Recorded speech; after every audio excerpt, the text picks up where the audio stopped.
Welcome back children. जैसा कि आप सब लोग जानते हैं कि अभी तक के हमने 2 वीडियोस में अपने फ्रेंच रिवॉल्यूशन के बहुत सारे अलग अलग टॉपिक्स को डिस्कस किया। सबसे पहले हमने डिस्कस किए थे कि कॉजेस ऑफ फ्रेंच रिवॉल्यूशन के पीछे क्या क्या कारण थे, उन सबको हमने डिस्कस किया। चाहे वो social causes we have discuss, economical causes, political causes, growing of middle class, outbreak of revolution, and then we have discussed about the struggles after the revolution, as well as we have discussed about the outbreak of the revolution. किन कारणों की वजह से revolution outbreak हुआ, and then उस समय की political जो situation थी वो, and then we have discussed about the France became a constitutional monarchy. This topic also we have discussed, as well as the French abolished monarchy and became a republic. Then we have discussed a little bit about the Jacobin clubs, the reign of terror. So all these topics we have discussed till now. And now today we will start a new topic, that is the directory rules of France. After the revolution, what was happened? They introduced a directory, which was having the uniform rules for each and everybody.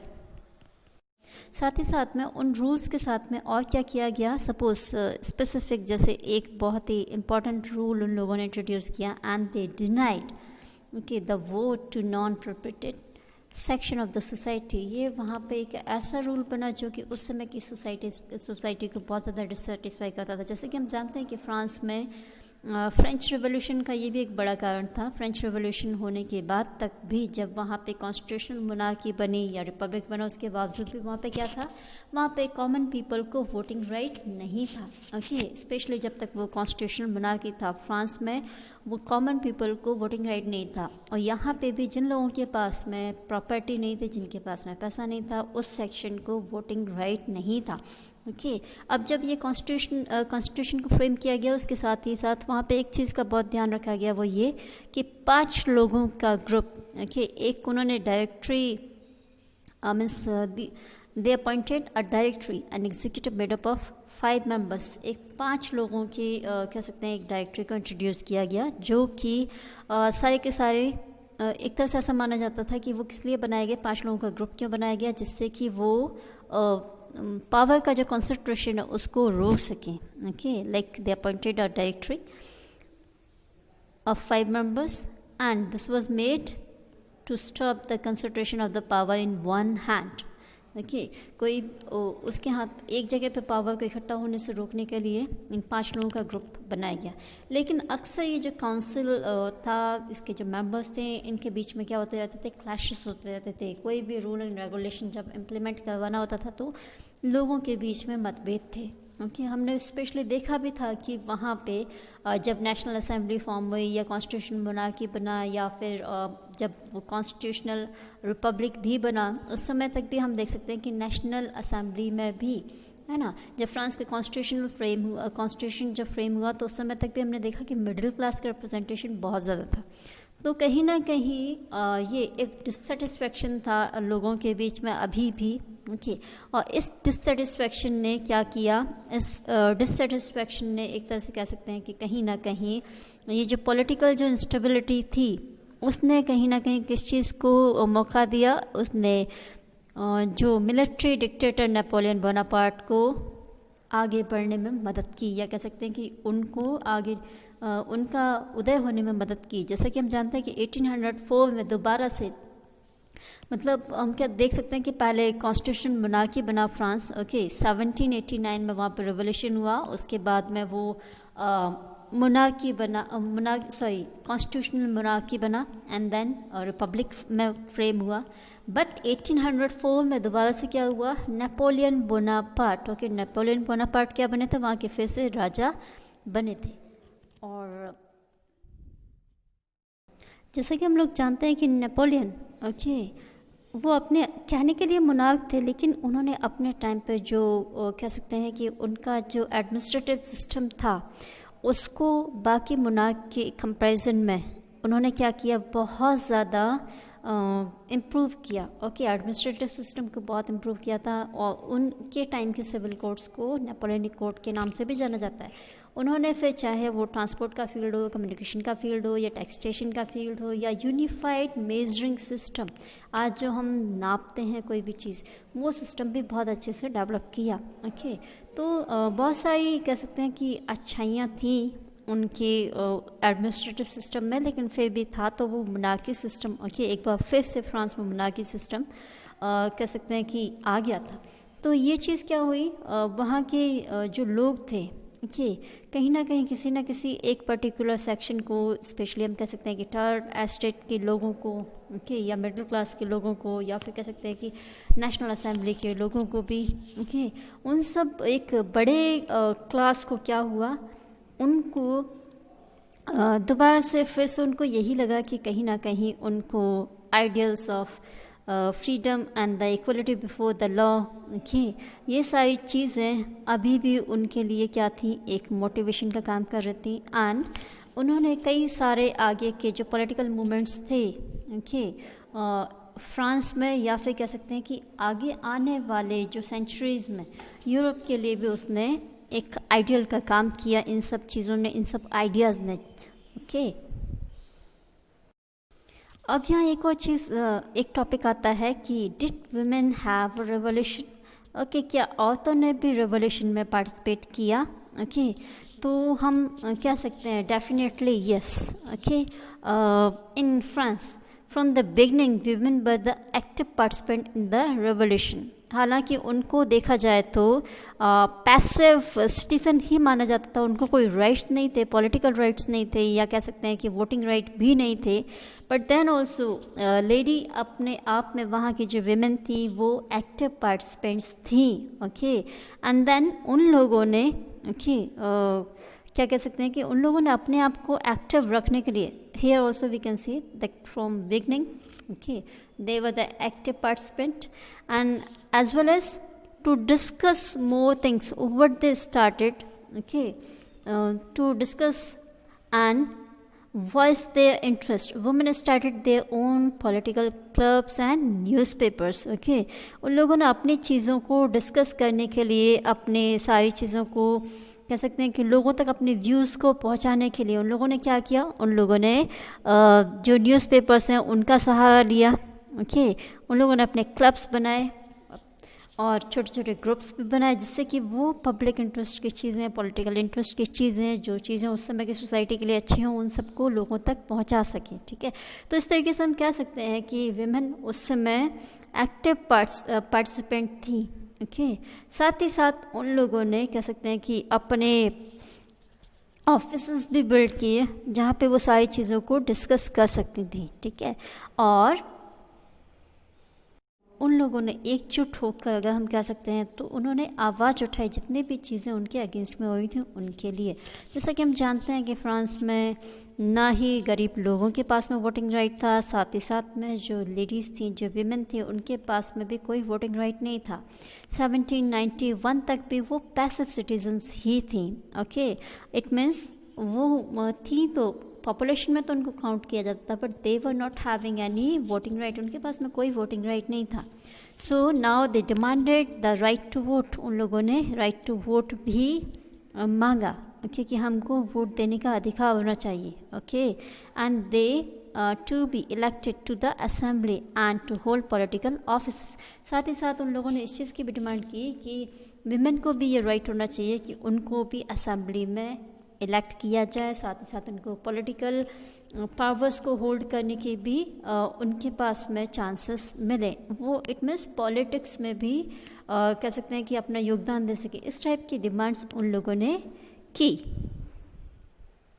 Even though हम वहाँ की उस समय की situations में ये भी देख सकते हैं कि अर्ली ईयर्स में रेवोल्यूशनरी गवर्नमेंट, ओके, वहाँ पे एक तरह से देखा जाए विमेन की जो कंडीशन है उनको इम्प्रूव करने के लिए भी बहुत सारे रूल्स एंड रेगुलेशंस को बनाया गया। Okay, to improve the life of women, means उनके लिए कह सकते हैं कि स्कूल्स को, स्टेट स्कूल्स को बनाया गया, साथ ही साथ स्कूलिंग को कंपलसरी किया गया सारी लड़कियों के लिए। और अब उनके फादर, उनके पिता उनको उनकी इच्छा के विरुद्ध शादी करने के लिए भी फोर्स नहीं कर सकते थे। तो इस टाइप की चीज़ें औरतों के कह सकते हैं कि जीवन को सुधारने के लिए उनके सिविल लॉ के अंडर सारी चीज़ें बनाई गई। Okay, even though now the divorce was made legal, कि अगर किसी की नहीं बन पा रही है अपने हस्बैंड के साथ में, या बहुत ज़्यादा क्लैशेस हैं, बहुत ज़्यादा डिससेटिस्फेक्शन है लाइफ में, या चीज़ें बहुत ज़्यादा क्रिटिकल हो गई हैं, तो अब डाइवोर्स भी उनके लिए लीगल प्रोसेस था। ओके, इस टाइप से हम देख सकते हैं कि लेडीज़ को, कि उन लोगों ने अपने पॉलिटिकल राइट्स के लिए भी बहुत ज़्यादा स्ट्रगल किया। ओके, साथ ही साथ में during the reign of terror, हमने देखा था कि राइन ऑफ टेरर एक ऐसा समय था, ओके, जब रॉबस्पायर ने उस समय पे क्या किया, देखा जाए तो कि रॉबस्पायर उस समय पे इतना ज़्यादा स्ट्रिक्ट रूलर था कि जिसको भी वो अपने अगेंस्ट पाता, उसको लगता है कि कोई उसकी पार्टी के अगेंस्ट है, कोई उसके रूल्स एंड रेगुलेशंस के खिलाफ बोल रहा है, ओके, उसके आइडियाज़ के खिलाफ है, तो उस समय पे वो क्या करता था, सीधा लोगों को पकड़ के अरेस्ट करके और उनको एग्जीक्यूट करवा देता था, उनको गुलिटन की सज़ा दे देता था, उनको बी हेडेड करवा देता था, उनके गले कटवा देता था सरेआम। तो उस टाइम पे राइन ऑफ टेरर के टाइम पे बहुत सारी जो कह सकते हैं कि लेडीज़ भी, ओके, उनको भी अरेस्ट किया गया। ओके, प्रोमिनेंट लेडीज़ वर और the women were arrested and a number of them executed.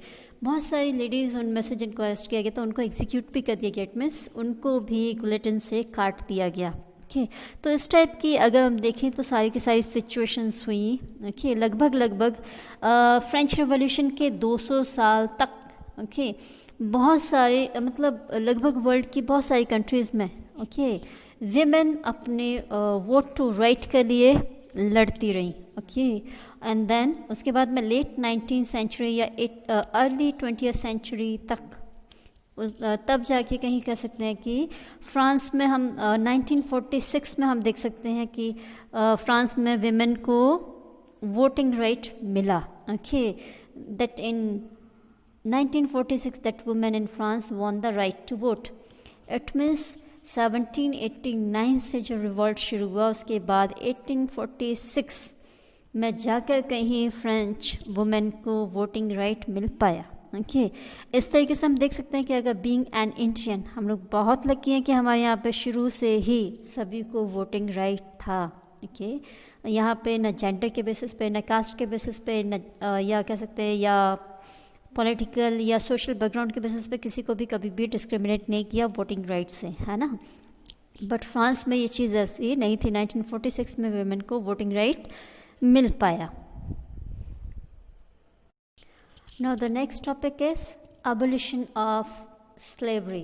Okay, हम लोगों ने देखा कि जैसे जैसे फ्रेंच रेवोल्यूशन हुआ उसके बाद में कॉलोनाइजेशन का टाइम भी आया। ओके, एंड देन उस समय तक कॉलोनाइजेशन पीरियड में क्या होता था कि ह्यूमन ट्रैफिकिंग बहुत ज़्यादा थी। ओके, जो गरीब देश हुआ करते थे उनके लोगों को फोर्सफुली यूरोपियन कंट्रीज़, जो अमीर यूरोपियन कंट्रीज़ थी, वहाँ पे उनको क्या किया जाता था, उनको फोर्सफुली भेजा जाता था, जिससे कि वो प्लांटेशन में जहाँ पे भी जो कॉफ़ी के या टी के या इंडिको इन सब के जो प्लांटेशंस होते थे उनमें उनको काम करने के लिए, ओके, ये जो कॉलोनीज थी कैरेबियन की, वहाँ पे उनको भेजा जाता था, चाहे वो आपके टोबैको, इंडिगो, शुगर या कॉफ़ी प्लांटेशंस, इन सब जगहों पर ओके, लोगों को जो गरीब या जो स्लेव जो लोग थे उनको भेजा जाता था, चाहे वो फ्रेंच कॉलोनीज़ हो, चाहे ब्रिटेन की कॉलोनीज़ हो या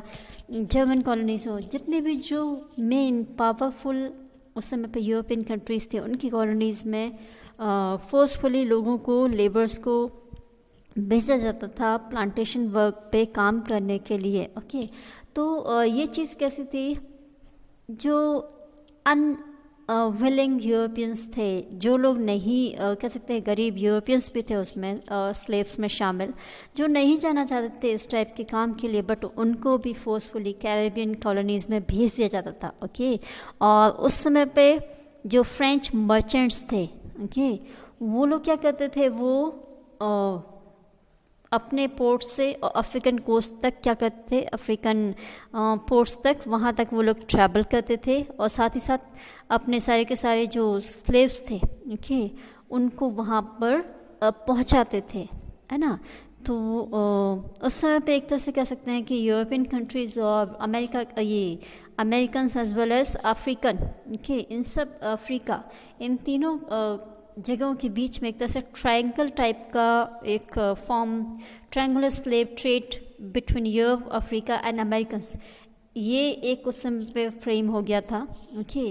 तो वहाँ पे जितने भी जो स्लेव्स थे उनको भेजा जाता था और इस पर्टिकुलर फॉर्म का जब ये 1794 के आसपास क्या हुआ कि उस समय पे ये स्लेवरी का जो सिस्टम है वो कोलैप्स हुआ, ओके, और सबके सब लोग कॉलोनाइजेशन के उससे दर्द से उभर गए, उनको आज़ादी मिली और ये स्लेवरी जैसा जो गंदा काम था, या कह सकते हैं कि आपका जो ह्यूमन ट्रैफिकिंग होती थी, जितने भी जो पोर्ट्स थे उस समय पे, अटलांटिक से लेके कैरेबियन तक के जितने भी जो पोर्ट्स थे, पोर्ट सिटीज़ उस समय पे बहुत ज़्यादा रिच हो गई थी, okay.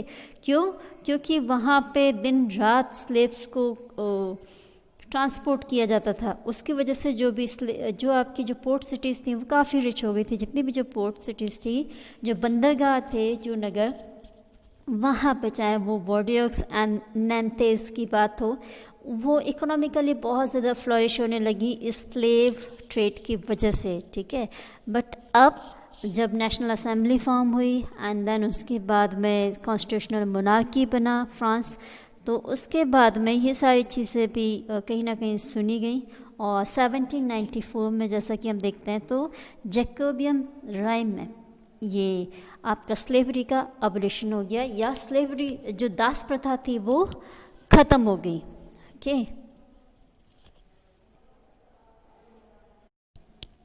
Now the next topic is the revolution and everyday life. जो रेवोल्यूशन हुआ, फ्रेंच रेवोल्यूशन हुआ, उसका एवरीडे लाइफ पर क्या इम्पैक्ट पड़ा, that we will discuss now, okay.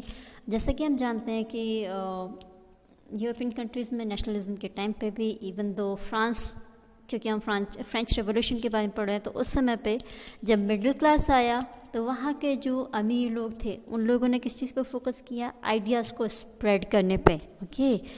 उन्होंने अपने जो रिवोल्यूशनरी आइडियाज़ थे उनको न्यूज़पेपर्स के थ्रू, पैम्पलेट्स के थ्रू सभी लोगों में दूर दूर तक उनको पहुँचाया, ओके।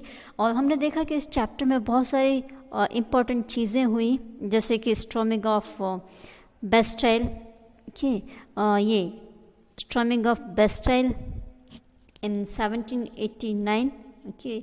उसके साथ साथ में ये सेंसरशिप को भी अबॉलिश करने का एक कह सकते हैं मीडियम बना, और साथ ही साथ में जितने भी हमारे जो कल्चरल एक्टिविटीज़ थे, books, newspaper, place, okay, now could be publish और perform only after they had been approved by the sensor.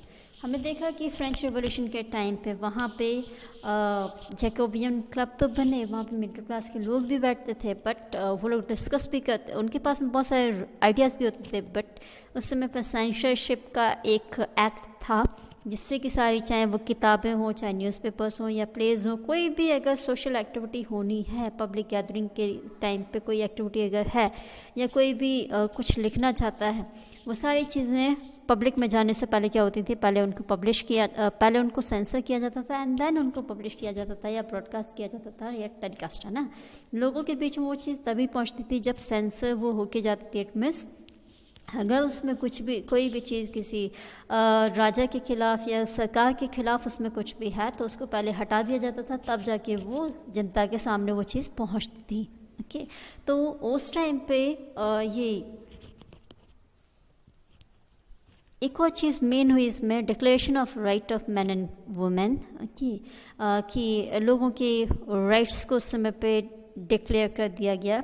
Then newspaper, pamphlets, books and printed pictures flooded the town of France and traveled rapidly into the countryside। साथ ही साथ इन सब के साथ में क्या हुआ, जितनी भी चाहे वो बुक्स हों, पिक्चर्स हों, ये सब बहुत ज़्यादा अमाउंट में सबके सब प्रिंट हुए और कंट्री साइड एरिया तक भी पहुंच सके इतने अमाउंट में वो प्रिंट हुए, लोगों तक पहुंचे भी।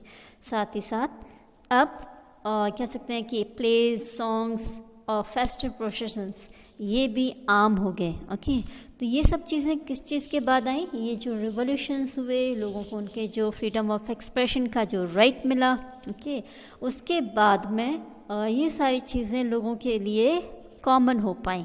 अदरवाइज़ फ्रांस में उस समय पे ये फ्रीडम ऑफ एक्सप्रेशन नहीं था लोगों के पास में, बट अब क्या होने लगा, अब लोगों को फ्रीडम ऑफ एक्सप्रेशन मिला, फ्रीडम ऑफ स्पीच, है ना।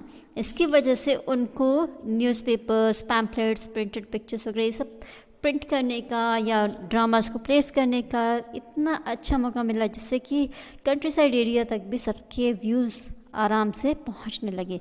तो ये हमने देखा रिवॉल्यूशन का एक तरह से एवरीडे लाइफ पे effect. Now we will discuss very important topic, next topic, and it is the very important topic that is about the legacy of French revolution. अब अगर हम यहाँ पे देखें कि फ्रेंच रिवॉल्यूशन का जो इम्पैक्ट था पूरे वर्ल्ड के ऊपर वो क्या रहा, हम लोगों ने जैसे स्टार्टिंग से ही देखा कि कहीं ना कहीं जो फेलियर हुआ कॉन्स्टिट्यूशनल मोनार्की सिस्टम का, या फिर कह सकते हैं कॉन्स्टिट्यूशनल सिस्टम का, उसके बाद में 1804 में दोबारा से नेपोलियन बोनापार्ट खुद को एम्परर के रूप में क्राउन करता है, एंड देन 1815 तक, ओके, जब तक कि उनको वाटरलू के जो युद्ध था उसमें जब तक वो हारे नहीं, तब तक क्या हुआ, उनका ही रूल चला। Okay, but after the defeat in Waterloo battle, उसके बाद फिर से कह सकते हैं रेवोल्यूशनरी जो आइडियाज़ थे वो फिर से स्प्रेड हुए। ओके, एंड देन फ्रांस फिर से क्या बना, मोनार्की बना। अगर हम पूरे वर्ल्ड के लिए लीगेसी की बात करते हैं, फ्रेंच रेवोल्यूशन के लीगेसी की बात करते हैं, लीगेसी इट मीन्स विरासत, कि फ्रेंच रेवोल्यूशन ने ऐसी कौन सी विरासत लोगों के लिए छोड़ी। Okay, then we can say that idea of liberty and democratic rights were the most important legacy of French revolution. Okay, जो आपका लिबर्टी और डेमोक्रेटिक राइट्स जितने भी हमारे, चाहे राइट टू स्पीच हो, right to freedom, right to expression, जितने भी हम आज अगर हम अपने कॉन्स्टिट्यूशन में भी सारे हमारे फंडामेंटल राइट्स की बात करते हैं, पूरे वर्ल्ड में जो डेमोक्रेटिक राइट्स थे उन सब को आज अगर हम देख पा रहे हैं या सारे लोग उसको एंजॉय कर पा रहे हैं, उन सब चीज़ों को एक फ्री लाइफ जी पा रहे हैं, then it is due to the legacy of French revolution. ये फ्रांस की जो क्रांति थी उसी ने हमको ये सारी चीज़ें किसके रूप में दी हैं, विरासत के रूप में दी हैं। So this was the most important legacy of French revolution, okay, जो कि पूरे यूरोप में फैला पहले, जो डेमोक्रेटिक सिस्टम का जो कॉन्सेप्ट था, एंड देन उसके बाद में धीरे धीरे यही चीज़ें बाद में हमारे इंडिया में, हमारे भारत के जो रेवोल्यूशनरी स्ट्रगल्स थे, जितने भी हमारे जो रेवोल्यूशनरीज थे उन लोगों ने भी इस कॉन्सेप्ट को अडॉप्ट किया। आपने देखा होगा पहले के जो क्रांतिकारी थे हमारे, वो लगभग इन्हीं सब जो रूल्स एंड रेगुलेशंस को फॉलो करने के लिए आवाज़ उठाते थे, चाहे फिर वो भगत सिंह हो या फिर आपके चंद्रशेखर आज़ाद हो, है ना। इस जो हमारे जो क्रांतिकारी जितने भी रहे, चाहे वो रानी झांसी भी रही हो या मंगल पांडे, कोई भी जितने भी हमारे जो राष्ट्रीय क्रांतिकारी रहे, वो कहीं ना कहीं सारे क्रांतिकारी ये डेमोक्रेटिक राइट्स से इंस्पायर्ड थे। ओके, तो इस तरीके से जो फ्रेंच रेवोल्यूशन ने पूरे वर्ल्ड पे एक बहुत बड़ा कह सकते हैं कि इम्पैक्ट अपना छोड़ा। ओके, तो ये हमारा कह सकते हैं कि ये पूरा चैप्टर था फ्रेंच रेवोल्यूशन के बारे में। सो आई होप आपको ये चैप्टर समझ आया हो। ओके, आप इस चैप्टर को अच्छे से पढ़िए और साथ ही साथ में इसके तीनों वीडियोस देखिए, और जो भी प्रॉब्लम आता है वो आप कमेंट करके बताइए। तब तक हैव अ नाइस डे।